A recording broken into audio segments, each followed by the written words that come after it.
Very quickly, can you tell me what key center I was playing out of and what scale? Well, just half an hour ago I was playing along and I gave myself a 98% score for shredding along with a YouTube shredder of note. One of the world's top 10 best shredders the last 15 years, I'd say. It just gets better and better. Incredible. I shocked myself. It's because I know the 5 positions of the minor pentatonic scale. I didn't have to go to figure out by ear what scale is in. I want to show you the secret ingredient. I watched his hands and I saw him do this little move. From the 2nd to the 5th fret, a minor third, and then from the 3rd to the 6th fret, another minor third. Let me tell you that your root is located when you play 2 minor third intervals on adjacent strings on the lower string where your pointer finger is. In other words, the D note. So I play out of D minor pentatonic.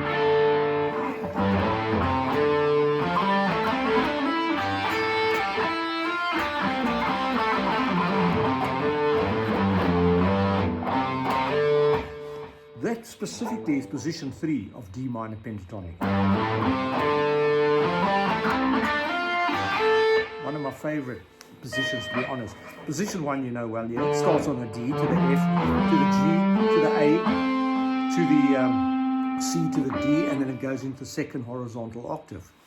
Well, the next available note is the F, and that's known as position 2. F, G, A, C, D, F, you following? G, A, C, or C there, D, F, G. That's position 2. The next available note is G. That's position 3, the one we started with.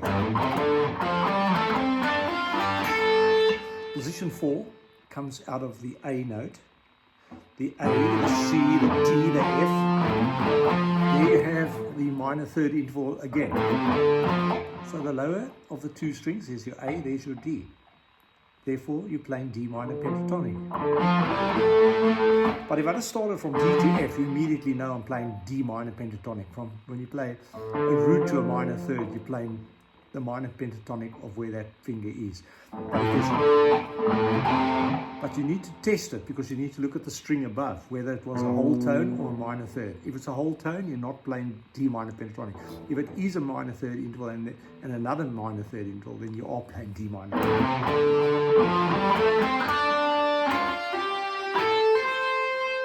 Okay?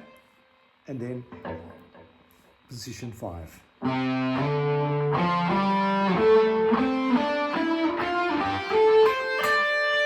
Now, another quick trick shown by Paul Gilbert on international television, of which I didn't have the privilege of seeing in the day in South Africa because they didn't put it on our television. But I'm sure if you're in the UK or the USA or even Japan, you would have seen the Paul Gilbert guitar lessons, which I would have loved to have had in my day, but I didn't. If you're coming out D minor pentatonic, D, F, G, A, those 4 notes. Use the octave trick. You know that that's also a D. Well, do the exact same 4 notes there. D, F, G, A. And you cover a lot of real estate on the fretboard that way.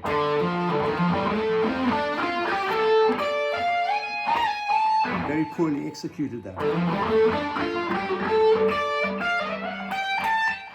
Can you see, you went right from the 5th fret right up to the 17th fret. And when you just practice it a few times, you get it under, you'll quickly get the notes.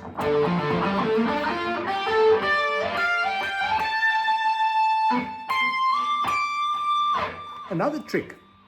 This is a standard guitar in standard tuning with 22 frets. Now when I hit that note, I knew it was a D note immediately. If I hit that note, I knew it's an A note. Now how do I know it so quickly? Well, think about it. At the 12th fret, you're playing the octave of the open strings. And so if the guitar's in standard tuning, you know the notes E, A, D, G, B, E. Well, think about it. At the 10th fret, it's a D, right? And if that's a B at the 12th fret, the B string, because that's the octave. Say 10 plus 12 is 22. You following? Really simple, eh? You know how many guitarists, accomplished guitarists, you can tell them to hit the 22nd fret and tell you immediately what the note is. They might hesitate, I guarantee you. Test it on your friends. Test them at the 21st fret, which is effectively the 9. 9 and 12 is 21. Well, you quickly can tell me it's a C sharp. I know that. So just, you know, at the 21st fret on the E string, you're playing a C sharp. Just think about it, because when you start playing chords on one string, like, so I played 14, frets 14, 17, and 22. I just played you a D major chord.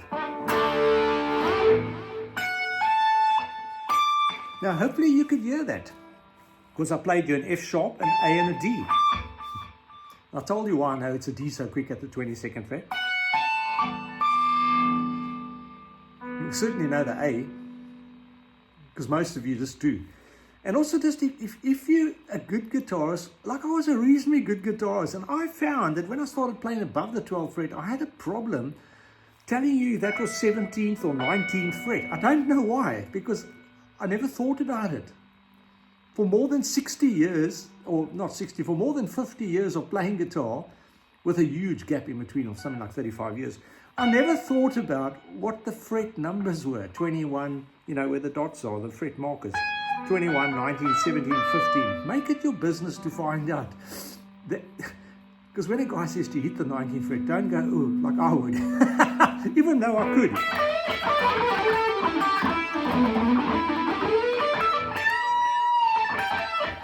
Playing in E minor pentatonic, you know, sort of. I grew up with Richie Blackmore and Jimmy Page music, you know. So you got to understand where all that comes from.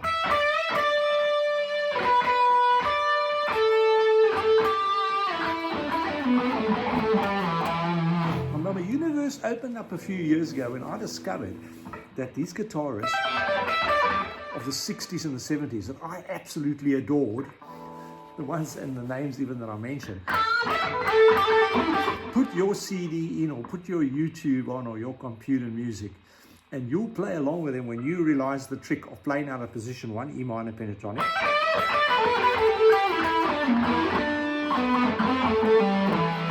play the position below it, position 5, because that's what they all did. You put your rock and blues numbers on and you will see what I mean. 90% of the music is done like that. It's like magic. So I taught you that trick, I taught you this trick.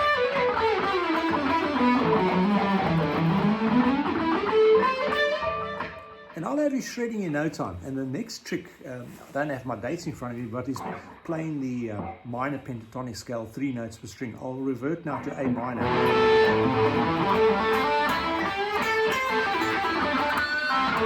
When most of us start soloing. But what I didn't know was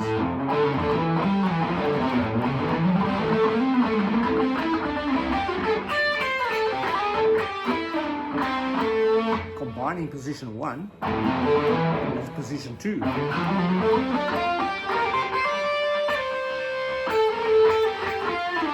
Sorry about that mistake.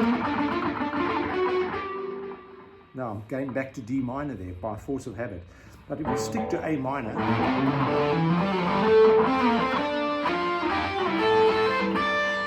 look at the shapes involved. 1 minor third whole tone, 1 whole tone, minor third, whole tone, minor third, whole tone, minor third, whole tone, minor third, whole tone. So there were only 3 shapes. The E, whole tone, minor third, whole tone. The B string, exactly the same. And you might try that string skipping exercise, really good for your dexterity.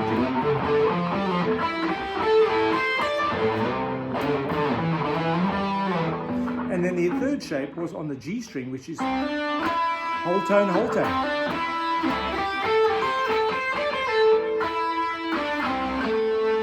And then you could do something like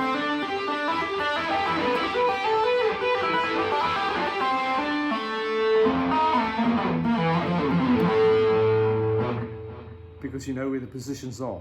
Now think about what I'm telling you, because I'm still practicing this stuff and I'm sitting very awkwardly here. I prefer to stand and play when I go off.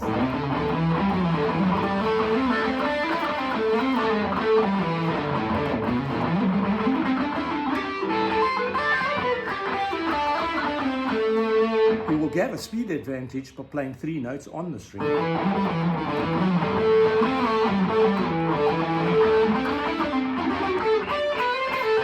But it's just practice thereafter, and then you can bring in your hybrid picking where you can use all 3 of those fingers and your pick.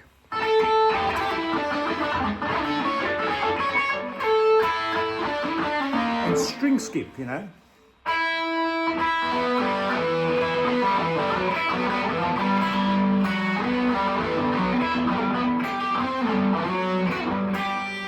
Not very well executed because I'm cold and I'm sitting very awkwardly, but you got the point. So do some string skipping as well.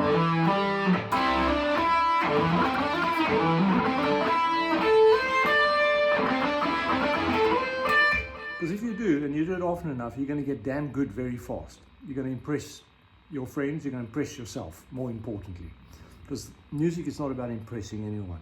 It's about getting the satisfaction. Just always remember why you ever picked up this piece of wood in the first place. Not to drive your neighbors crazy.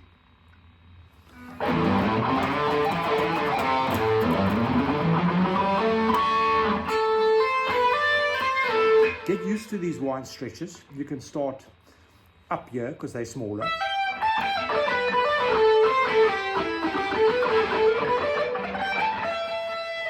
Okay, and then if you want to start stretching yourself, F minor pentatonic.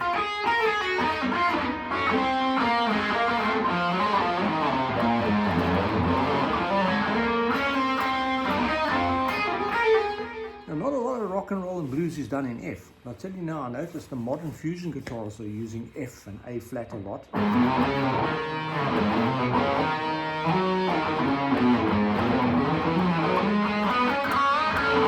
And they're using F sharp minor pentatonic a lot. But those distances remain the same, so you will get it in your muscle memory if you do it enough. Now, I'm not trying to show off, I'm just showing you what the secret sauce is. This stuff is easier than what you think. And just remember, do a lot of string skipping.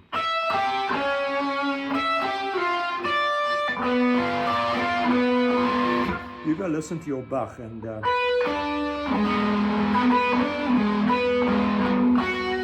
you will hear a lot of string skipping going on, and a lot of diminished and altered notes, you know, like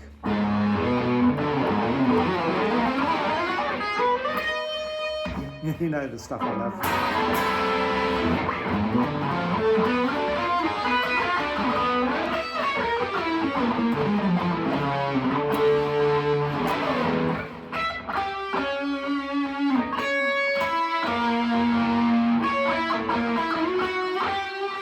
Go experiment and find out what suits your style of music and what suits your ear, but don't stick with doing the same thing, like, because then you'll be stuck back in the 50s or 60s. I only realized that in the last 2 years, I reckon. Yeah, now I got my first copyright strike on YouTube about 6 weeks ago.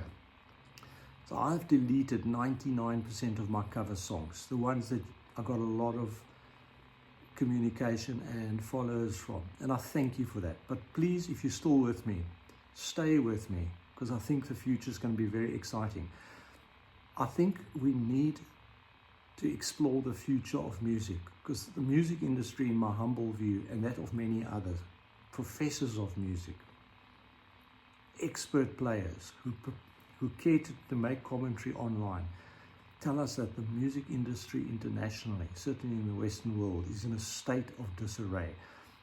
The industry statistics I saw of their revenues was absolutely eye-opening.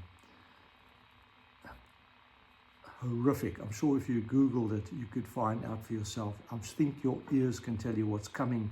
What you've been fed is not what it used to be. But I also do know that we need to take music to the future. Now, I'm not saying the stuff I do is any good. I'm 65 years old, but I'm pretty progressive. And I'm going to keep doing my jams. A lot of them are in the old-fashioned style, but some of them I'm going to get more and more futuristic as I improve my command of the instrument. It's not for everybody, but if you want to stay in the 60s or 70s, that's fine. But if you want to see, I listened to a YouTube podcast this morning where the fellow said how one particular music artist went on to make $240 million US in his lifetime at the age of 68 before he passed away. And the other group was cited as being a cover or a copy of his music. They're paupers. After 40 years, the gentleman I'm talking about did get acknowledged in the UK and got an award of prestigious musical achievement without mentioning specifics. But it's a very, very underrated band that I used to listen to when I was 16 and 17, play some of their music. But it's very sad. It's perhaps because they didn't create their own identity. We need to change the shape and the sound of music. Now, many of you are going to disagree with me. If you watch the space, if God gives me another 10 years, I think you might be in for a surprise. If you prepare to go to the woods today. Thanks for viewing. 705 subscribers this morning. I'm ecstatic. On December the 4th,